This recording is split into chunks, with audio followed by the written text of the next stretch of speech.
আমরা গত কয়েকদিন থেকে কয়েকটা লেকচারের মাধ্যমে আমরা সিমেট্রিক্যাল ফল্ট কারেন্ট শেষ করেছি, যেটা আমরা সম্ভবত 4টে পার্টে ভাগ করে ফেলেছি, যাতে ফাইল সাইজটা ছোট থাকে। রেকর্ড করলে ফাইল সাইজ ছোট হলে আপলোড করতে সময় একটু রিলেটিভলি কম লাগে, এই জন্যই।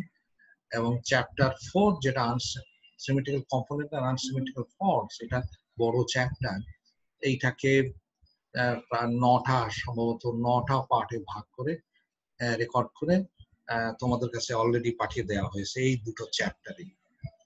এখন আমরা যেটা লাস্ট আমাদের চ্যাপ্টার, যেটা আমরা আশা করছি এর মধ্যে পড়াবো, সেটা হচ্ছে চ্যাপ্টার 5। আমরা বলছি stability, power system stability.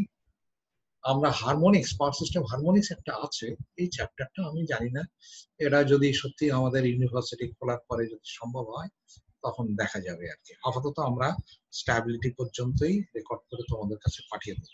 Chapter 5 stability, এইটা হচ্ছে এটা পাওয়ার সিস্টেম স্ট্যাবিলিটি বা স্ট্যাবিলিটি, এই টার্মটা তোমরা কন্ট্রোলেও তোমাদের পরিচিতি হয়েছে, স্ট্যাবিলিটি জিনিসটা কি জিনিস। তা সেটাই আমরা এখানে মেনলি আনবো। পাওয়ার সিস্টেমের বেলায় স্ট্যাবিলিটির ভ্যালিডিটি বলতে কে বোঝাচ্ছে, আমরা আগে একটুখানি এগিয়ে নিই, তারপরে আর একটু হয়তো আলোচনা করা যেতে পারে। স্ট্যাবিলিটি বলতে বোঝানো হচ্ছে যে, এখানে ডেফিনেশনটাও দেওয়া আছে, যে কোনো ইন্টারকানেক্টেড পাওয়ার সিস্টেমের যে সক্ষমতা, অর্থাৎ to return to normal operating conditions when a disturbance is applied, কোন ধরনের একটা ডিস্টারবেন্স যদি পাওয়ার সিস্টেমে অ্যাপ্লাই করা হয়, তাহলে সেই পাওয়ার সিস্টেমটা সক্ষম কিনা স্টেবলে ফিরে আসতে, এইটা কি এখানে বলা হয়েছে, যেটা ইংরেজিতে বলা হচ্ছে ডেফিনেশন। সব পরীক্ষার সময় আছে definition, what you mean by power system stability। তো সেখানে হচ্ছে যে stability of an interconnected power system is its ability to return to normal or stable operation after having been subjected to some form of disturbances। এই যে disturbance পাওয়ার সিস্টেমে বলতে কি মিন করা হচ্ছে, এটা একটুখানি সংক্ষেপে এখানে বলে নিই।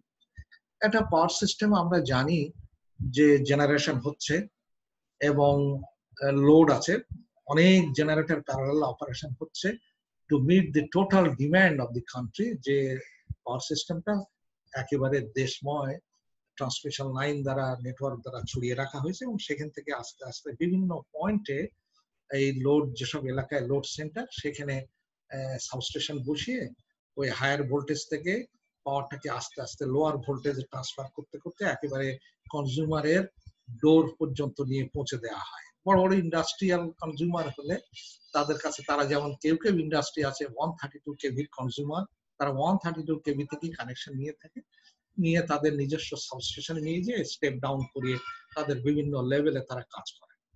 আবার যদি ডোমেস্টিক কনজিউমার হয়, ফর এক্সাম্পল একটা বাড়ি, সেখানে তো তাদের একদম ডিস্ট্রিবিউশন ভোল্টেজ দরকার হবে, অর্থাৎ যদি সিঙ্গেল ফেজ হয় তাহলে তো একটা সিঙ্গেল ফেজ, একটা লাইন, একটা ফেজের এবং একটা নিউট্রাল টেনে নিয়ে যে বাড়িতে কানেকশন দেওয়া হচ্ছে।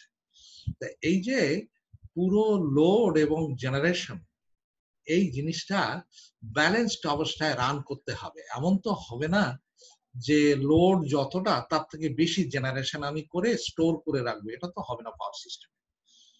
এটা প্রশ্ন হচ্ছে যে কেন হবে না, এই প্রশ্ন আস্তে আস্তে হয়তো আরো পরিষ্কার হবে।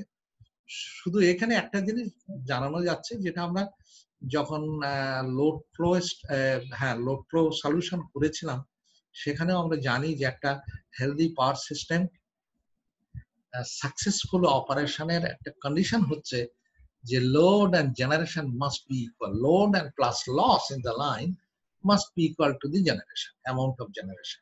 অর্থাৎ লোড এবং লোড এ পৌঁছতে যে পরিমাণ লাইনের লস আছে, এই দুটো যোগফল যেন জেনারেশনের সঙ্গে সমান হয়, তাহলে এই সিস্টেমটা হেলদি রান করবে। না হলে জেনারেটর আনস্টেবল হবে। এই আনস্টেবল বলতে কি জিনিস, এটা আরো পরে আরেকটু পরিষ্কার হবে। তাহলে মধ্যে কথায় দাঁড়াচ্ছে যে একটা পাওয়ার সিস্টেম, এই যে জেনারেশন, যতটা লোড সিস্টেমের ডিমান্ড আছে ঠিক সেই অনুযায়ী সে জেনারেশন করছে। হ্যাঁ, যত অফ পিক আওয়ারে যেমন অনেক জায়গাটাকে অফ করতে হচ্ছে, কারণ অতটা লোড নাই, আবার যখন লোড বেড়ে বেড়ে পিক আওয়ারে আসছে সন্ধ্যের বেলায়, ফর এক্সাম্পল সন্ধ্যে 5টা 6টা 7টার দিকে, তখন অনেকগুলো জেনারেটর সম্ভাব্য বাংলাদেশের জন্য বিশেষ করে সমস্ত জেনারেটর গুলো অন করে দিয়ে বসে থাকতে হচ্ছে, যাতে করে এই টোটাল ডিমান্ডটা মিট আপ করানো যায়। তো সুতরাং সর্বক্ষেত্রেই এইটাকে ব্যালেন্স রাখা হচ্ছে যে লোড এবং plus loss is equal to যাতে জেনারেশনের সঙ্গে সমান হয়। এই যে লোডের সাইড দিকে যদি পাওয়ার সিস্টেমের লোডের দিক থেকে কোনো পয়েন্টে ডিস্টারবেন্স হয়, যেমন আমি ধরো যে একটা লোড বহন করে যাচ্ছে, একটা সার্টেন লোড মাথায় নিয়ে বহন করে যাচ্ছে, পাওয়ার সিস্টেমও যেমন একটা বাড়িতে 5 কিলোওয়াটের একটা লোড আছে, এই লোড যদি সিস্টেম নর্মালি রান করে, যেমন নাকি একটা লোক মাথায় লোড নিয়ে আস্তে আস্তে যাচ্ছে, মুভ করছে, হঠাৎ করে সেখানে যদি একটা ডিস্টারবেন্স বলতে আমি বোঝাচ্ছি ওই লোকটাকে যদি পাশ থেকে একজন ধাক্কা দিয়ে দেয়, হালকা করে একটা ধাক্কা, তাহলে সে হয়তো যদি ধাক্কাটা আসতে হয় তাহলে সে একটু পড়ে যাওয়ার অবস্থা থেকে মানে স্বচ্ছন্দে সে ব্যাক করতে পারে, আবার ফিরে এসে নর্মাল হাঁটা শুরু করবে। কিন্তু যদি ধাক্কাটা বড় হয় তাহলে তো নিশ্চয়ই সে ব্যালেন্স রাখতে পারবে না, লোড নিয়ে পড়ে যাবে। এটাকে আমরা তখন বলছি এটাকে আনস্টেবল হয়ে যাবে। পাওয়ার সিস্টেম এই ঘটনাটা কি, এই যে ডিস্টারবেন্স বললাম ধাক্কা দেওয়া, এটা ট্রান্সলেট করবো আমরা পাওয়ার সিস্টেমের ডিস্টারবেন্স বলতে কি সেটা। তো ধরো আমার নর্মালি একটা পাওয়ার সিস্টেমে একটা লোডে সার্টেন লোডে রান করছে, একটা বড় লোড, সেখানে যদি 5 মেগাওয়াট 10 মেগাওয়াট, এটা depending on the size of the power system, যদি আমি হঠাৎ করে সুইচ অন করি, একটা সার্কিট, সেই সার্কিটে 33 কেভি বা 132 কেভির একটা সার্কিট, একটা লাইন, আমি সেখানে 100 মেগাওয়াটের লোড আছে, তা আমি সেইটাকে যদি অন করে দিই, মেইনটেনেন্সের পরে হঠাৎ অন করে দিই, তাহলে যে সিস্টেমটা রান করছিল ঠিক অন করার আগের মুহূর্তে ঠিক যতটা লোড আর জেনারেশন ছিল, এখানে এই বাড়তি লোডটা ঢুকালে পাওয়ার সিস্টেমের জন্য একটা ধাক্কা হিসেবে আসবে। অর্থাৎ এখানে জেনারেটর একটা ট্রাবল হবে, জেনারেটর স্পিড আমরা পরে হয়তো আরো দেখাবো, যে এই স্পিডটা তার ফল করে যাবে, তাকে বেশি লোড চেপে দেওয়ার ফলে সে স্লো ডাউন হয়ে যাবে। কিন্তু আমরা কোনোদিনও স্লো ডাউন হওয়া মানে ফ্রিকোয়েন্সি ফল করে যাবে, এটা তো আমরা কোনোদিনও চাই না। কেন ওই সমুদায় দেশের মধ্যে অনেক জেনারেটর প্যারালাল অপারেশন হচ্ছে, একটা জেনারেটর ফ্রিকোয়েন্সি এই ধরনের যদি ডিস্টারবেন্সের কারণে, সে যদি কাছে ডিস্টারবেন্সের কারণে জেনারেটরের কাছে ডিস্টারবেন্স হলো, এই যদি ওই ডিস্টারবেন্সের কারণে তার ফ্রিকোয়েন্সি ফল করে, মানে স্পিড কমে যায়, ফ্রিকোয়েন্সি ফল করে, নিশ্চয়ই অন্যগুলো এফেক্টেড হবে, অন্য জেনারেটর। এই জন্য এই যে সিনারিওটা তৈরি হচ্ছে পাওয়ার সিস্টেম ডিস্টারবেন্স বলতে আমরা এইটাকে মিন করছি। এই বড় ডিস্টারবেন্স, ছোট ডিস্টারবেন্স বলতে বোঝাচ্ছি বড় বড় সার্কিটকে অন অফ হওয়া, বা আরো বড় ডিস্টারবেন্স বলতে বোঝাচ্ছি ফল্ট হয়ে যাওয়া। একটা লোডে চলছিল, হঠাৎ করে ফল্ট হয়ে গেল, মানে লোড আর নাই, ফল্ট ছেড়ে দিয়েছে, সেখানে যেটা চট করে নিঃসন্দেহে স্পিড আপ, অনেক স্পিড আপ হতে চাইবে, ফ্রিকোয়েন্সি অনেক বেড়ে যেতে চাইবে, এটা তো জাস্ট এর জন্য আনস্টেবল সিচুয়েশন, এটাকে আমাদের মিট আপ করতে হবে। তো এই যে আলোচনাটা এখানে আসবে, স্ট্যাবিলিটি যেটা নির্ণয় করে যে পাওয়ার সিস্টেমে এই ধরনের ডিস্টারবেন্স গুলো যদি হয়, তাহলে ওই সিস্টেমটা, পাওয়ার সিস্টেমটা স্টেবল অপারেশনে ফিরে আসতে পারবে কি না, এটা স্টাডি করা, এই হচ্ছে স্ট্যাবিলিটি। তো আমরা এই জায়গাটা আমি ক্লাসে হয়তো আরেকটু এই জায়গাটার ব্যাখ্যার জন্য সময় অবশ্যই দেবো যখন ফেস টু ফেস ক্লাস হবে। স্ট্যাবিলিটিকে আমরা নর্মালি 3 ভাগে ভাগ করে থাকি, এখানে দেখতে পাচ্ছ transient stability, steady state stability এবং ডাইনামিক স্ট্যাবিলিটি। তো এই স্ট্যাবিলিটির মধ্যে আমি প্রথমে স্টেডি স্টেট স্ট্যাবিলিটিটা এখানে দেখি। স্টেডি স্টেট স্ট্যাবিলিটি বলতে চাচ্ছে যে, দেখো এখানে ছোট করে হাতে আবার লেখা আছে, it refers to the ability of the system to regain synchronism after a small and gradual disturbances. অর্থাৎ ছোট ছোট ডিস্টারবেন্স, এই একটা ফ্যান, একটা লাইট, 5টা ফ্যান 10টা লাইট এইভাবে অন অফ হওয়া, এইগুলো পাওয়ার সিস্টেমের জন্য একেবারেই ছোট ছোট ডিস্টারবেন্স, এগুলো বড় এফেক্ট ফেলে না সিস্টেম। বুঝতে পেরেছেন? এটা খুব শক্তিশালী লোকের গায়ে ছোট বাচ্চা যদি একটা ধাক্কা দেয়, যেরকম ধরনের সিনারিওটা, এটা আমরা বলছি স্মল ডিস্টারবেন্সেস, ওই লোকের জন্য, যে শক্তিশালী লোকের জন্য। তেমনি ভাবে একটা খুব পাওয়ার সিস্টেমটা অনেক বড় পাওয়ার সিস্টেম, মনে করো 80,000 মেগাওয়াটের একটা পাওয়ার সিস্টেম রান করছে, সেখানে এই তোমার 1 কিলোওয়াট 10 কিলোওয়াট এইগুলো কোনো ভেরি স্মল ডিস্টারবেন্স। কিন্তু 80,000 মেগাওয়াটের যে রান করছে পাওয়ার সিস্টেমে, সে যদি 200 মেগাওয়াট একসঙ্গে একটা ডিস্টারবেন্স আসে, অর্থাৎ একটা 200 মেগাওয়াটের একটা সার্কিটকে অন করে বা অফ করে, তাহলে একটা মোটামুটি বড় ডিস্টারবেন্স। আর ফল্ট হলে তো আরো বড় ডিস্টারবেন্স। তো সেটাই বলছে স্টেডি স্টেট স্ট্যাবিলিটি হচ্ছে it refers to the ability of the system to regain synchronism after small, অর্থাৎ এই ছোট ছোট ডিস্টারবেন্স যদি পাওয়ার সিস্টেমে অ্যাপ্লাই করার পরে সে সিনক্রোনিজমে ব্যাক করতে সক্ষম, এটাকেই মিন করা হয় স্টেডি স্টেট স্ট্যাবিলিটি। আর ট্রানজিয়েন্ট স্ট্যাবিলিটিটা এখানে ঠিক ওইভাবে লেখা হয়নি, তাহলে এইভাবে লিখে নিতে হবে, তোমরা পারবে যে ইট রেফার্স এক্স্যাক্টলি একই জিনিস। স্টেডি ডাইনামিক ট্রানজিয়েন্ট স্ট্যাবিলিটিটা যে ইট refers to the ability of the same system to regain synchronism after measured disturbances. Just এইটুকুই তফাৎ আর কি, ট্রানজিয়েন্ট আর স্টেডি স্টেটের মধ্যে এইটুকুই তফাৎ। এরপর আসছে ডাইনামিক স্ট্যাবিলিটি। তো ডাইনামিক স্ট্যাবিলিটি আসলে স্টেডি স্টেট স্ট্যাবিলিটির মতন একদম হুবহু এক জিনিস, কিন্তু একটা ডিফারেন্স আছে। সেটা হচ্ছে যে ডিগ্রি অফ স্টাডিটাই হচ্ছে মেনলি, যে আমি কত ইনডেপথ স্টাডি চাচ্ছি সেইটার উপরে ভাগ করে আমাদের স্টেডি স্টেট। যদি আমরা মোটামুটি একটা হালকা চাই যে স্ট্যাবিলিটি, হালকা ধরনের স্টাডি চাই, সংক্ষেপ এবং সিম্পল অফ স্টাডি যদি চাই, তাহলে এই একটা সিম্পল ক্যালকুলেশন দিয়ে, আর যদি আরো ডিটেল এবং একেবারে মাইনিউট ধরনের এর উপরে এফেক্ট ক্যালকুলেট করতে চাই, তাহলে ডাইনামিক স্ট্যাবিলিটি। এইটা তফাৎ, এছাড়া ভার্চুয়ালি এই দুটো সেম জিনিস। আমরা পরে এখানে দেখাবো যে স্টেডি স্টেট স্ট্যাবিলিটি আর ডাইনামিক স্ট্যাবিলিটির মধ্যে আসলে তফাৎ একটা, সেটা কি সেটা আমরা পরে দেখাচ্ছি। এখন এখানে আরেকটা জিনিস আছে যে স্টেডি স্টেট স্ট্যাবিলিটি লিমিট এবং ট্রানজিয়েন্ট স্ট্যাবিলিটি লিমিট বলে দুটো কথা আছে। লিমিট যে এখানে দেখো, this refers to the maximum amount of power that can be transferred through the system without loss of stability under a small disturbance condition. যখন কোন ধরনের স্মল ডিস্টারবেন্স কন্ডিশনে পাওয়ার সিস্টেম যদি কতটা পরিমাণ পাওয়ার, ম্যাক্সিমাম পাওয়ার সে ট্রান্সফার করতে পারে এক জায়গা থেকে অন্যদিকে, এইটাকে আমরা বলছি স্টেডি স্টেট স্ট্যাবিলিটি লিমিট। কতটা ম্যাক্সিমাম সে কতটা পাওয়ার ট্রান্সফার করতে পারে ওই যখন আন্ডার স্মল ডিস্টারবেন্স হয় সেই সময়। কথাটা আবার একবার রিপিট করি, যে স্মল ডিস্টারবেন্সের সময় পাওয়ার সিস্টেম ম্যাক্সিমাম কতটা পাওয়ার ট্রান্সফার করতে সক্ষম, সেটাকে আমরা স্টেডি স্টেট স্ট্যাবিলিটি লিমিট বলছি।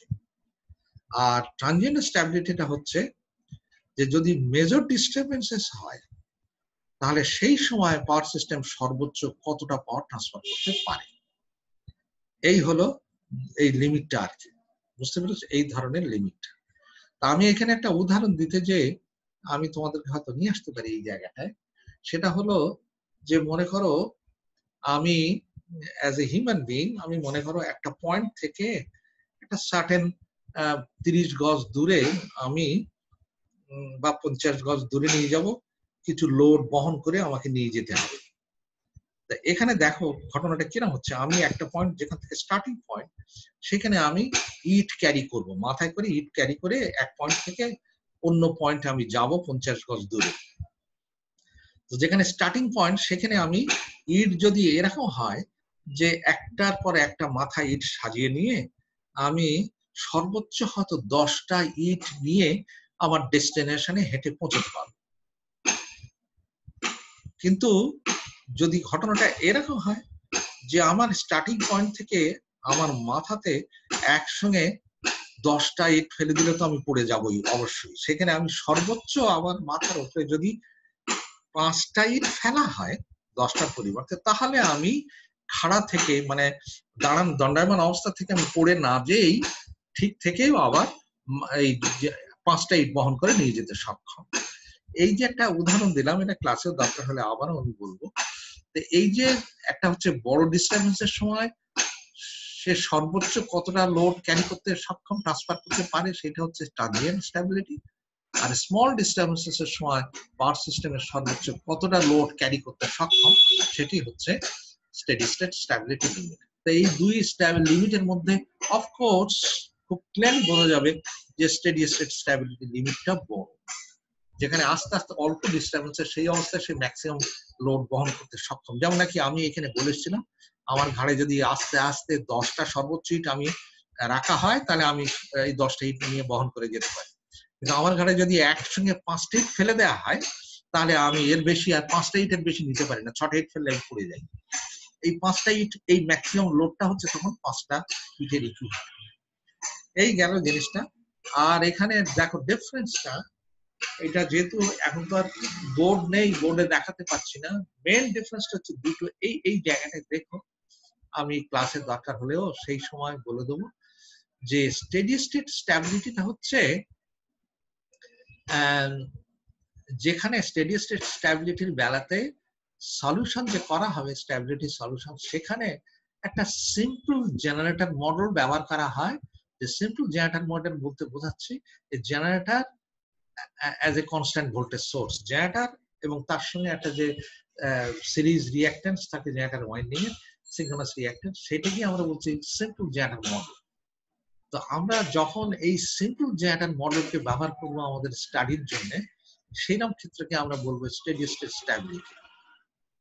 আর যদি ডাইনামিক স্ট্যাবিলিটিটা হয় সেই ক্ষেত্রে আমাদের কিন্তু ডিটেল স্ট্যাবিলিটির জন্য, ডিটেল স্টাডির জন্য আমাদের যেটা আমরা ট্রানজিয়েন্ট ডাইনামিক স্ট্যাবিলিটিতে করি, সেক্ষেত্রে দেখো আমাদের একেবারে সবটাই দরকার হয়। যেমন ইন ডাইনামিক স্ট্যাবিলিটি, যে এখানে এই জায়গাটা বলেছে আমার কার্সারে দেখো, ইন ডাইনামিক স্ট্যাবিলিটি স্টাডিজ 3টে জিনিস দরকার: turbine governing system, excitation system, এবং along with this synchronous machine model। যেটা তাহলে 3টে, এটা স্টেডি স্টেটে শুধু সিনক্রোনাস মেশিন মডেল দিয়ে অ্যানালিসিসটা হচ্ছে, কিন্তু ডাইনামিক স্টাডিতে 3টে জিনিস দরকার হয়। এটা জেনারেটরে তো আসলে 3টে জিনিস থাকে। একটা হচ্ছে রোটারকে রান করানোর জন্য টারবাইন, সেই টারবাইন লাগছে, এবং আমাদের একটা রোটার এক্সাইটেশনের জন্য একটা রোটার ওয়াইন্ডিং এক্সাইটেশন ওয়াইন্ডিং লাগে, আর স্টেটার ওয়াইন্ডিং তো আমাদের থাকছে যেটা সিনক্রোনাস জেনারেটর মডেল।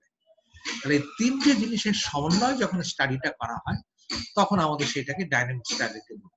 এর অবজেক্টিভটা হচ্ছে এইটার ডিটেল স্টাডিতে সুবিধা হয়, যেটা পরের সেন্টেন্সে বলেছে যে this detail model provides the opportunity to represent the flux linkage variation in the machine air gap more closely। অর্থাৎ এই স্টাডি, এই ধরনের যদি মডেলটা আনা যায়, ডিটেল মডেলিংটা, তাহলে এয়ার গ্যাপের মধ্যে, রোটার এবং স্টেটারের মধ্যে যে এয়ার গ্যাপ, সেখানে লোড ভেরিয়েশনের সঙ্গে সঙ্গে এই যে ফ্লাক্সের যে ভেরিয়েশনটা হচ্ছে, লোড বাড়ছে, এক্সাইটেশনকে বাড়াতে হচ্ছে টার্মিনাল ভোল্টেজটাকে কনস্ট্যান্ট রাখার জন্য। তাই এক্সাইটেশন বাড়ালেই ফ্লাক্স লিঙ্কেজ চেঞ্জ হচ্ছে, তো ফ্লাক্স লিঙ্কেজ চেঞ্জ হলে আমাদের স্টেটার ওয়াইন্ডিং এর ভোল্টেজটা ভেরিয়েশনটা বিল্ড আপটা চেঞ্জ হয়ে যাচ্ছে। এই যে স্টাডিটা, এই যে ডিটেল স্টাডিটাই এখানে ফ্লাক্স লিঙ্কেজটা ক্লোজলি অবজার্ভ করা যায় যে কোন কোন লোডের জন্য কতটা ফ্লাক্স বাড়লো এবং তার লিঙ্কেজটা কতটা হচ্ছে। আর এইটাই হচ্ছে ডাইনামিক স্ট্যাবিলিটি। এই দুটো জিনিসকেই মেনলি আমরা ডিফারেন্স এই দুটোর মধ্যে, যেখানে এইটুকুর মধ্যে আছে, তোমরা পড়লে পুরো হয়তো না পড়লেও এখানে দেখো প্রথমে ডাইনামিক স্ট্যাবিলিটির কথাটা আসছে, তারপরে হচ্ছে আমাদের স্টেডি স্টেট স্ট্যাবিলিটি। এখন যেটা মেন আমাদের আমরা দেখব সেটা হচ্ছে যে স্টাডিটা করি আমরা যে সাহায্য নিয়ে, যে কারণ স্টাডি করতে গেলে তো আমাদের একটা গিভেন সার্কিট ড্র করে নিতে হবে, একটা ইকুয়েশন দাঁড় করাতে হবে, সেই ইকুয়েশনকে সলভ করেই আমরা আসলে ওই স্টাডিটা করব। এখানে যে ইকুয়েশনটা আমরা বলছি সুইং ইকুয়েশন, এই সুইং ইকুয়েশনটা হচ্ছে আসলে equation of motion of the rotor. Equation of motion of the rotor of A synchronous machine. উদ্দেশ্য হচ্ছে যে লোড চেঞ্জ হলে রোটারের স্পিড চেঞ্জ হবে। লোড যদি বেড়ে যায় তাহলে রোটার স্লো ডাউন হবে, স্পিড চেঞ্জ হয়ে গেল। লোড যদি ছেড়ে দেয় তাহলে রোটারের স্পিড বাড়বে। এটাকে আমি এটা ফিজিক্যালি না দেখালে, একটা ডায়াগ্রামের মতো দেখালে হয়তো ক্লাসের রুমে এনভায়রনমেন্ট, এটাও আমি আবার এক্সপ্লেন করে দেবো। তা সেইটাকে, অর্থাৎ এই যে ইকুয়েশনটা হচ্ছে রোটারের মুভমেন্টের, মোশনের, হঠাৎ করে ফল্ট হলো, রোটার স্পিড, ফল্ট হওয়া মানে কি পাওয়ার ট্রান্সফার বন্ধ হয়ে গেছে, সেই অবস্থাতে রোটার স্পিড ধাই ধাই করে অনেক বেড়ে যাবে। এই যে বাড়ার যে নেচারটা, অর্থাৎ প্রথমে দিয়ে কত বাড়বে, কত অ্যাক্সেলারেশন থাকবে সেই বাড়ার, এই কথাগুলোই এখানে মেনলি আমাদের ডিটেইল ইকুয়েশনটা, মডেলটা আমাদের লাগবে। সেই ইকুয়েশনটাই হচ্ছে সুইং ইকুয়েশন, যেটা মেন টার্গেট, মানে আমাদের স্ট্যাবিলিটি নির্ণয়ের উদ্দেশ্যই হচ্ছে মেনলি এই সুইং ইকুয়েশন, রোটারের এই সুইং ইকুয়েশনটাই নির্ণয় করার। এই ইকুয়েশন সলিউশন হলেই আমাদের রোটারের মুভমেন্ট বোঝা যাবে আর কি। মুভ করে যদি রোটার সাংঘাতিক বেশি দূরে চলে যায়, সিনক্রোনাস এর যদি সিনক্রোনাস ওয়েভের বাইরে যায়, তাহলে রোটার অ্যাঙ্গেল অনেক বেড়ে যাবে। হ্যাঁ, এই অ্যাঙ্গেলটা থেকেই আমরা স্টাডিটা করবো, সেটাই হচ্ছে সুইং ইকুয়েশন। তো এই ইকুয়েশনের বেসিক ডেফিনেশনটা হচ্ছে যে দেখো, accelerating torque is equal two moment of inertia, রোটারের যে মাস, সেই মাসের moment of inertia into angular acceleration, রোটারের যে অ্যাক্সেলারেশন। তো এইটাকে যদি ইকুয়েশন ফর্মে লেখো, অ্যাক্সেলারেটিং টর্ক মানে হচ্ছে টিএম, মানে হচ্ছে মেকানিক্যালি যে টর্ক, শ্যাফট টর্ক যেটা ইনপুট দেয়া হচ্ছে টারবাইন প্রাইম মুভার, যে টর্কটা দিয়ে যে টর্কে ঘোরাচ্ছে শ্যাফটকে, রোটারকে, সেইটা। আর এটা হচ্ছে ইকুইভ্যালেন্ট যে ইলেকট্রিক্যাল আউটপুট পাওয়ার যেটা বার হলো সেইটা। তাহলে অ্যাক্সেলারেটিং টর্ক হচ্ছে টিএম মাইনাস টি, এটা পরে দেখাচ্ছি টিএমটা কি। আর যে হচ্ছে moment of inertia into angular acceleration হচ্ছে ডিডব্লিউ বাই ডিটি। এমন এইগুলোর প্রত্যেকটা, এই যে কম্পোনেন্টের প্রত্যেকটা আইটেমের যে রিপ্রেজেন্টেশনটা এইভাবে দিচ্ছি। টিএম মানে হচ্ছে shaft torque supplied by the prime mover, যেটা নিউটন মিটার ইউনিটে হয়। টিটা হচ্ছে ইলেকট্রিক্যাল আর ইলেকট্রোম্যাগনেটিক টর্ক, যেটা ইলেকট্রিক্যাল আউটপুট, যেটা ইলেকট্রিক পাওয়ার, সেইটা হচ্ছে নিউটন মিটারে। যেটা হচ্ছে মোমেন্ট অফ ইনারশিয়া। আর ডাব্লিউটা হচ্ছে অ্যাঙ্গুলার ভেলোসিটি। ডাব্লিউ, এই যে ডাব্লিউ যেটা ওমেগা, ওমেগাটা হচ্ছে অ্যাঙ্গুলার ভেলোসিটি। আর ডিডব্লিউ বাই ডিটিটা হচ্ছে অ্যাঙ্গুলার অ্যাক্সেলারেশন। বুঝতে পেরেছো? এইটা হচ্ছে ভেলোসিটি, ওমেগাটা হচ্ছে ভেলোসিটি, তাকে ডিফারেন্সিয়েশন করলে হয় অ্যাক্সেলারেশন, ডিডব্লিউ বাই ডিটি। তাহলে এটা হচ্ছে অ্যাক্সেলারেশন, আর ওমেগাটা হচ্ছে ভেলোসিটি। ঠিক আছে? এই টার্মটাকে আমরা এখানে লিখে এসেছি, এই যে TM minus TE is equal to accelerating torque, আমরা সংক্ষেপ করে দিচ্ছি, এই দুটোকে নামকরণ করছি টিএ দ্বারা। এটা accelerating torque is equal to J into D omega T by DT. এখন এইটাকে আমরা, এই যে ডি ওমেগা বাই ডিটি, এইটাকে আমরা ডি থিটা স্কয়ার বাই, এইটা এখানে একটু আনার দরকার, যে আমরা রোটার যে চেঞ্জ হয় স্পিডের, রোটার তো কন্টিনিউয়াস ঘুরছে, রোটার তো কন্টিনিউয়াসলি সিনক্রোনাস স্পিডেও সে কন্টিনিউয়াসলি ঘুরছে। এক রোটেশন দিলে 360 ডিগ্রি হচ্ছে, 2 রোটেশন দিলে 2 ইন্টু 360, এইভাবে 5 রোটেশন দিলে 5 ইন্টু 360 ডিগ্রি সে রোটেট করে যাচ্ছে। এটা অ্যাবসলিউট ভ্যালু। এইটা দিয়ে আমাদের ইন্টারেস্ট না, এই জায়গাটা আমাদের ইন্টারেস্ট না। আমাদের মেইন ইন্টারেস্ট হচ্ছে কোনো ডিস্টারবেন্স হলে এই যে অ্যাঙ্গুলার ভেলোসিটিটা, ওমেগাটা, এটা কেমন চেঞ্জ হয়, এইটা আমাদের অবজেক্টিভ, এইটা আমরা দেখতে চাই। তাহলে এই অ্যাবসলিউট ভ্যালু থেকে আমাদের এই ভ্যালুটাকে একটা অন্য রেফারেন্সে চেঞ্জ করতে হবে। তার মানে যদি স্টেটারের গায়ে, এটা ক্লাসে রুমেই বোর্ড হলেই ভালো হবে, বোর্ড ছাড়া দেখানো এটা কঠিন হবে, যে এই থিটাটা হচ্ছে একটা অ্যাবসলিউট মেজারমেন্ট, যেটা একটা স্টেটারে যদি এটা রেফারেন্স ধরে নাও, ফিক্সড রেফারেন্স, তাহলে রোটারটা ঘুরছে, এক রোটেশন দিলে ওই স্টেটারে যে রেফারেন্স রেখেছো সেই রেফারেন্সটা রেসপেক্টেড 360 ডিগ্রি ঘুরবে। যদি 2 রোটেশন রোটার হয়, তাহলে স্টেটারের ওই রেফারেন্সের রেসপেক্টেড 2 ইন্টু 360 ডিগ্রি। তো আমরা এইটা চাচ্ছি না, এই ধরনের ভেলোসিটিটা আমরা চাচ্ছি না। রোটার রিলেটিভ ভেলোসিটি কত, অর্থাৎ রোটার যদি ডিস্টারবেন্স হয়, সেই ডিস্টারবেন্সের সময় রোটারের যে রিলেটিভ ভেলোসিটি করতে গেলে আমাদেরকে এই রেফারেন্সটা স্টেটার থেকে একটা সিনক্রোনাসলি রোটেটিং যে ফিল্ড ঘুরছে, সেখানে একটা রেফারেন্স ঠিক করে নিতে হবে। সেই সিনক্রোনাসলি রোটেটিং যে রেফারেন্স বা ফিল্ড, সেখানে যদি একটা রেফারেন্স নেই, তাহলে সেইটার রেসপেক্টে রোটারটা কেমন ভাবে ডিসপ্লেসমেন্ট হচ্ছে, সেখানে কতটা শিফট হচ্ছে, সেইটা নির্ণয়। এটা ক্লাসরুমে ছাড়া এখানে হয়তো বা তোমাদের বুঝতে, আমি বোঝাতেও হয়তো অতটা সক্ষম হচ্ছি না, তোমরা কতটা বুঝছো। যাই হোক, এখানে এইটুকু জেনে রাখো যে আমি ক্লাসের জায়গাতে এইটাকে আরো ক্লিয়ার করে দেবো। এখানে দেখো যে জিনিসটা আমি নিয়ে এসেছি এখানে, এই জায়গাটা একটু পড়ে নিও। Since theta m is measured with respect to a stationary reference axis on the stator, it is an absolute measurement। অর্থাৎ এই থিটা এমটা যেটা রোটারের অ্যাঙ্গুলার ডিসপ্লেসমেন্ট, থিটা এমটা হচ্ছে রোটারের অ্যাঙ্গুলার ডিসপ্লেসমেন্ট।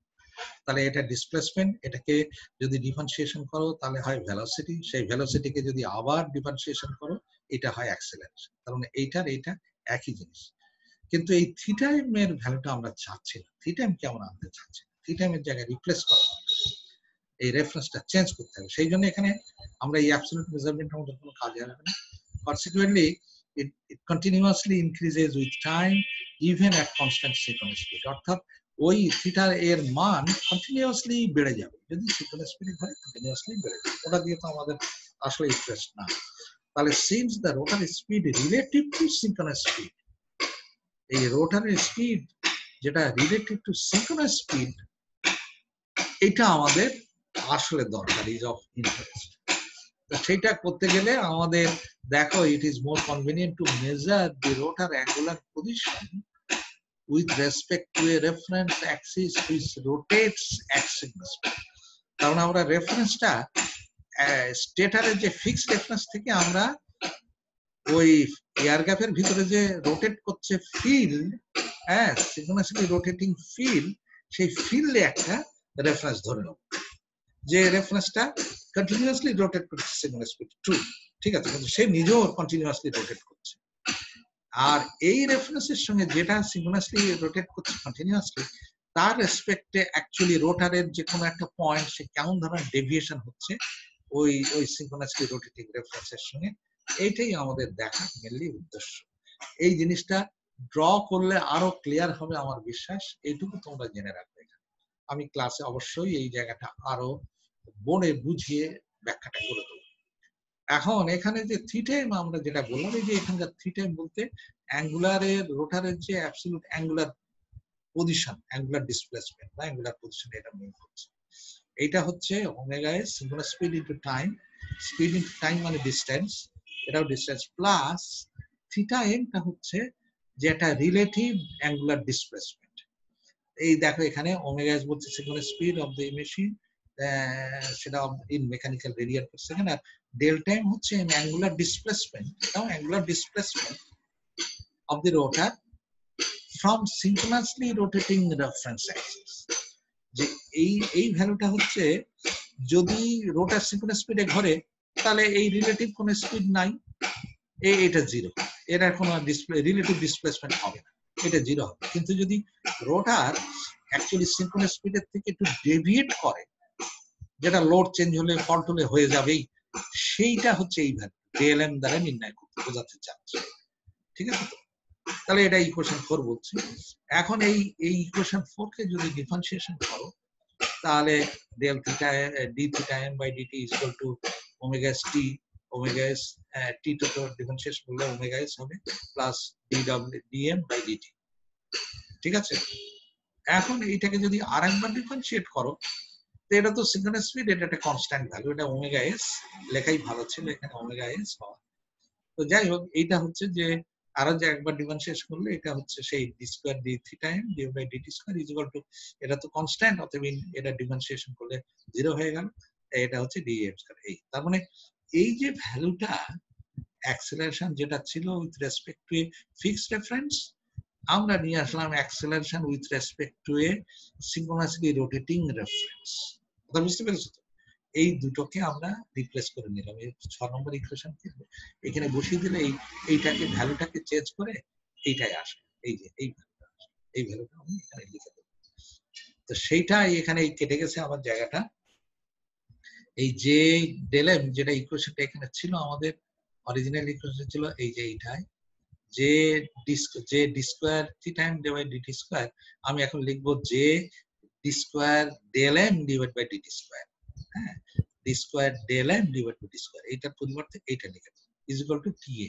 এই টিএ সেই ইকুয়েশনটা এখানে এসেছে, এই যে টিএ, এইটা কেটে গেছে, এই টিএ, এটা হচ্ছে আমরা 7 নম্বর ইকুয়েশন বলছি। এখন আরেকটা জায়গা হচ্ছে যে আমার এখানে আমরা জানি যেটা হচ্ছে অ্যাঙ্গুলার ভেলোসিটি সমান হচ্ছে এই জিনিসটা, যেটা তো আমি আগে বলেছি। অ্যাঙ্গুলার ভেলোসিটি মানে হচ্ছে এই যে ডিসপ্লেসমেন্ট ডিফারেন্সিয়েট করলেই তো, ডিসটেন্সকে ডিফারেন্সিয়েট করলেই তো আমাদের ভেলোসিটি হয়। এটা হচ্ছে অ্যাঙ্গুলার ডিসপ্লেসমেন্ট, অ্যাঙ্গুলার ডিসটেন্স যেটা। এই গেল। এখন আমরা আরেকটা ইকুয়েশন মেশিন থেকে তোমরা পেয়ে এসছো, মেশিনের যে power is equal two torque into angular velocity. হ্যাঁ, টর্ক ইনটু অ্যাঙ্গুলার ভেলোসিটি, এই হলো জিনিসটা যেটা তোমাদের মেশিনে যখন পড়ো তোমরা এই ইকুয়েশনটা, কনভার্সনটা এসছে। এই ইকুয়েশনটা অত্যন্ত গুরুত্বপূর্ণ এই সেন্সে। এটাকে অ্যাক্সিলারেটিং পাওয়ার বলছে, অ্যাক্সিলারেটিং টর্ক বলছে। এটা যদি নর্মাল পাওয়ার হতো, নর্মাল টর্ক হতো, তাহলেও দেখো মেশিন বেলায় কিভাবে প্রযোজ্য হয়। আমরা যে একটা মোটরে, এটা ক্লাসরুম এনভায়রনমেন্টে গেলেই এটা বেশি ভালো হতো, যে মোটরে বা জেনারেটরে যাই বলো না কেন, যেখানে জেনারেটরে মেকানিক্যাল পাওয়ারটা কনভার্সন হচ্ছে ইলেকট্রিক্যালে, আর মোটরে ইলেকট্রিক্যাল পাওয়ারটা কনভার্সন হচ্ছে মেকানিক্যাল পাওয়ার। এখন কথা হচ্ছে এটা, এই যে মেকানিক্যাল থেকে ইলেকট্রিক্যাল কনভার্সনটা, পাওয়ারটা, এই পাওয়ারটা হচ্ছে রিয়েল পাওয়ার। জেনারেটরে মেকানিক্যাল থেকে যে কনভার্সন হচ্ছে পাওয়ার হচ্ছে, সেই পাওয়ারটা কিন্তু রিয়েল পাওয়ার, রিয়েক্টিভ পাওয়ার। আর জেনারেটর মোটরে যে পাওয়ারটা ওখান থেকে কনভার্ট হয়ে মেকানিক্যালে যেটা আউটপুট হচ্ছে, সেটা কিন্তু টর্ক হিসেবে আসছে, মেকানিক্যাল যে ড্রাইভিং ফোর্স টর্ক, সেটা হিসেবে আসছে। এই ইকুয়েশনটাই কিন্তু খুব ইম্পর্টেন্ট, এটা মেশিন থেকে এসছে পেয়ে তোমরা, যে power is equal two torque into speed omega, কি মানে ভেলোসিটি আর কি। এইটা আমরা এখানে যদি অ্যাক্সিলারেশন বলি, তাহলে এটা accelerating power is equal two accelerating torque into angular velocity, এই ইকুয়েশনটা আমরা লিখি। তাহলে এখান থেকে আমরা এই টি এর মানটাকে বসিয়ে দিলাম। এই ইকুয়েশন 7 থেকে টি এর মানটা এখানে যদি বসাই, তাহলে দেখো এই টি মানে এই যে জে ওমেগা এমটা এখানে ছিল, জে পরে ওমেগা এম, এই ওমেগা এম ইনটু এই ভ্যালুটা is equal two P A. তা পি এ মানে হচ্ছে P mechanical minus P electrical, এটা 10 নম্বর ইকুয়েশন। এই টার্মটাকে আমরা বলি, এই যে জে ওমেগা এম, এটাকে আমরা বলছি ইনার্শিয়া কনস্ট্যান্ট এট সেকেন্ড স্পিড, এইটা। তাহলে এটাও এক ধরনের সুইং ইকুয়েশন, কিন্তু বাস্তবে এই সুইং ইকুয়েশনটা, এটা এক ধরনের সুইং ইকুয়েশন, কিন্তু এম কনস্ট্যান্টটা স্ট্যাবিলিটি স্টাডিতে এম কনস্ট্যান্ট ইউজ হয় না, হয় এইচ কনস্ট্যান্ট। সেই এইচ কনস্ট্যান্টটা এখানে দেখো এইভাবে আমরা ট্রান্সফার করে নেবো এম কনস্ট্যান্ট থেকে এইচ কনস্ট্যান্টে। Stability study H constant is widely used. H মানে কি? এইচটা হচ্ছে এও ইনার্শিয়া কনস্ট্যান্ট, কিন্তু এটাকে কিভাবে দেখো ডেফিনেশন দিচ্ছে, stored kinetic energy in megajoules at synchronous speed, মানে স্টোরড কাইনেটিক এনার্জি, আর এটা হচ্ছে মেশিন রেটিং ইন এমভিএ। তাহলে stored kinetic energy in megajoules at synchronous স্পিডটা হচ্ছে হাফ এম ভি স্কোয়ার, আমরা জানি। ভি মানে এখানে হচ্ছে সিঙ্ক্রোনাস স্পিড, ওমেগা এস লিখেছি, ডিভাইড বাই এস রেটিং, মানে এই যে মেশিনের রেটিং আমি লিখছি, এস রেটেড মেশিনের রেটিং, এটা হচ্ছে মেগাজুলস পার এমভিএ এর ইউনিটটা।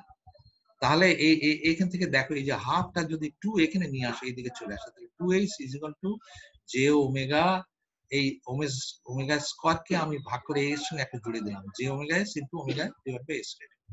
এখান থেকে এই দেখো এম ইজ ইকুয়াল টু, এই যে জে ওমেগা, এইটা তো এম এর সঙ্গে ইকুইভ্যালেন্ট, এম জে ওমেগা মানে হচ্ছে এম, আমি এইটাকে এম লিখছি এট সিঙ্ক্রোনাস স্পিড। হ্যাঁ, এটা হচ্ছে inertia constant at synchronous speed, এটা হচ্ছে এম। তাহলে M is equal to 2h divide by omega S. এখান থেকে দেখো এই যে এই জায়গাটা থেকে এটা ওমেগা এস, তো সরি এটা এম, তাহলে এখানে এম লিখি 2h into M into omega S divide by S rated. এখান থেকে এম সমান হচ্ছে 2h by omega S into S rated. এই এমটাকে ট্রান্সফার করলাম এইচ কনস্ট্যান্ট। এখন এই ভ্যালুটা 12 ইকুয়েশনটা যদি আমি এখানে বসাই, এই 11 নম্বরে বসাই, তাহলে আমরা এই ভ্যালুটা পেয়ে যাবো। এই ভ্যালুটা, এটা হচ্ছে, এটাও সিঙ্ক্রোনাস আমাদের বলা হয় সুইং ইকুয়েশন, কিন্তু এই পিএটা হচ্ছে in actual unit megawatt, MVA বা মেগাওয়াট, এটা এখানে এমভিএ তে, যাই হোক। কিন্তু এইটাকে তো আমরা যদি পিইউতে নিতে চাই, এবং ইনফ্যাক্ট সবসময় আমরা পিইউতে নিই, তাহলে এটাকে বেস পাওয়ার দিয়ে ভাগ দিয়ে দিই। তাহলে দেখো এই ইকুয়েশনটার উভয় দিকে এই এস রেটেড বেস এমভিএ দিয়ে, এস রেটেডটাকে বেস ধরছি, তাহলে বেস এমভিএ দিয়ে ভাগ দিয়ে দিয়েছি, দিয়ে দিলে এখান থেকে এই ইকুয়েশনটা সিম্পলিফিকেশনটা এই আসে, এই এসে পি, এই পিএটা এখন আর মেগাওয়াটে না, এটা হচ্ছে পিইউতে, এই পিএটা পিউতে, অ্যাক্সিলারেটিং পাওয়ারটা পিউতে। তো এইটাই হচ্ছে সুইং ইকুয়েশন। এখান থেকে এই ওমেগা কে টুয়াইস পাই এফ লিখতে পারি, এটা লিখতে পারি আমরা সংক্ষেপে। এই ইকুয়েশনটাকে এখানে কেটে গেল, এই D square del divide by DT square is equal to twice pi F by 2h into PA. এই ইকুয়েশনটা লিখে এখানে কেটে গেছে, তোমরা এই ইকুয়েশনটা সিম্পলিফাই করলে এখানে দেখতে পাবে। আমি এই পর্যন্ত দিয়েই এটাকে আমরা আপাতত বন্ধ করি, নাহলে লম্বা হয়ে যাচ্ছে ফাইল।